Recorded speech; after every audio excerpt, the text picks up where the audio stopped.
I'd been struggling last year and the year before. I really struggled with my driving, so I'd been playing around with different drivers to see which one would help me the most. Obviously it was more user error than anything, but I was trying to get something that would improve my bad shots, so that's quite important, matching the spin up.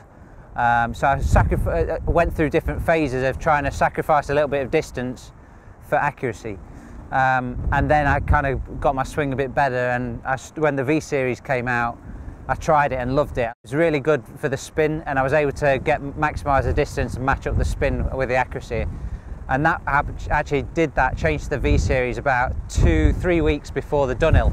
Yeah, 3-wood's always a little bit awkward. I've got the X2Hot 3-wood, so obviously there's been newer clubs come out, but like I say, 3-woods are kind of awkward, and this one for me is quite versatile. I can get off the tee, I can get quite a lot of distance out of it, and especially if I try and hit a draw, I would say sort of between 245 and 250 is my normal carry from the fairway with a 3-wood.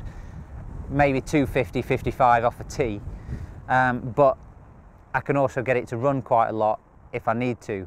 So I really like it for that reason. You know, I can hit it off the fairway and get a bit of height, and it can come out quite soft. So I can hit all the shots that I need to hit with it. This year I've actually gone to a 5-wood, and it's a Big Bertha 5-wood. I kind of stumbled on it, to be honest. It was a last minute thing. I thought I'd just give it a whirl, and it's been unbelievable because it comes out the rough, but I get quite a lot of distance and it goes really high. So kind of like what I wanted with my 3-wood, it's this, and it's I can hit this higher than any other club from the fairway.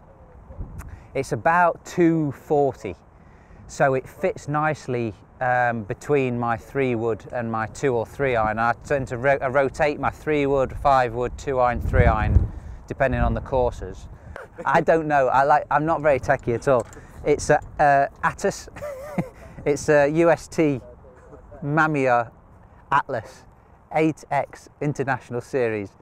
It's actually black and yellow shaft. That's all I've got for you. Yeah, so I don't have it in the bag, but I have a 2-iron utility, X utility, and a 3-iron in the same head. The 2-iron is usually what I take to links courses or anywhere where it's going to be really windy, because I like to hit it off the tees and chase it down. It's quite a low shot. But this is my normal makeup in my bag, so I've got a 3-iron, which with the X utility head, it just gives me that little bit of extra height and a bit of forgiveness as well. And then I just go back down to the Apex Pros for the 4 to 9 iron, which I've had since it came out. I love them. It's such a nice feeling club. Shafts is KBS Tour, the C tapers, which I've now had these in for probably 4 years. And they feel great. And I always find, you know, people say I'll change to this shaft and it's much better.